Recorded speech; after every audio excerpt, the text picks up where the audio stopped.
Thank you. Thank you very much. I'm delighted to be here today.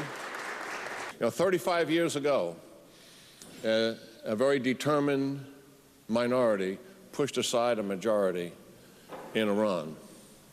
Something that this country truly understands, because we did much the same thing. Iran began 35 years of repression.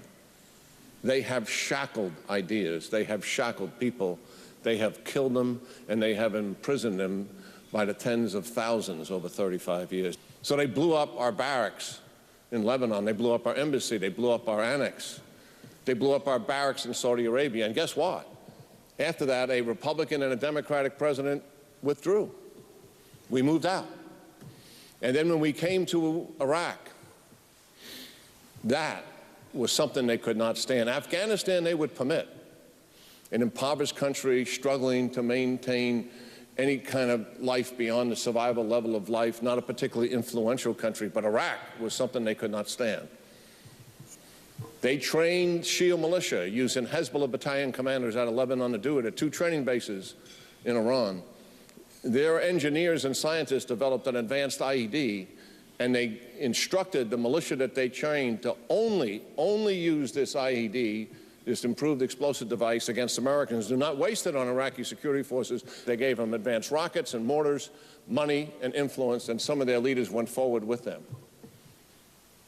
And General Alston, who now is overseeing the war against ISIS, who's the last commander we had in Iraq, estimates of the 4,400 American dead in Iraq, he estimates that the Iranians killed 2,000 of those 4,400.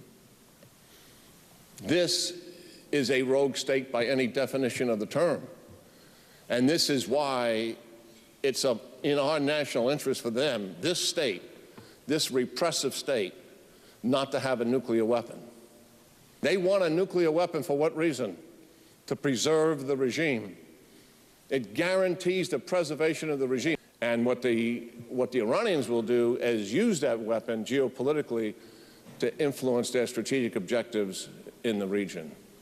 Dr. Kissinger, if he was standing here today, I spent almost 10 years with him on the Secretary of Defense Policy Board, would say to us, Iran having a nuclear weapon is the most dangerous geopolitical event of my lifetime. And the fact of the matter is, as Ambassador Bolton laid out so unequivocally, we already have a deal. The deal to negotiate with the United States. The only deal that should have been made is to dismantle the program, destroy the secret sites, destroy every capability it takes to drive you to a nuclear weapon and verify all of it. That was the only deal that should have been made, and then we removed concessions. But we're not there. So we have a huge dilemma here because of this. So what's the hope then? Well, the hope is, as Senator Lieberman said, the hope is here. The hope is this Congress in the next 2 years, when we're dealing with this administration, who has that as a backdrop for their true policy, is not to stand for that. The hope is for the Congress to put the brakes on what we already have and hopefully not make this deal any worse than what it is. And then a Democratic or a Republican administration, I'm not arguing for one or the other, I'm arguing for an administration that has a strong national security policy and understands coldly that Iran is a strategic enemy, and they will not permit Iran to have nuclear weapons, and they will put back on the table, the use of military force to stop something like that happening. Well, thank you very much.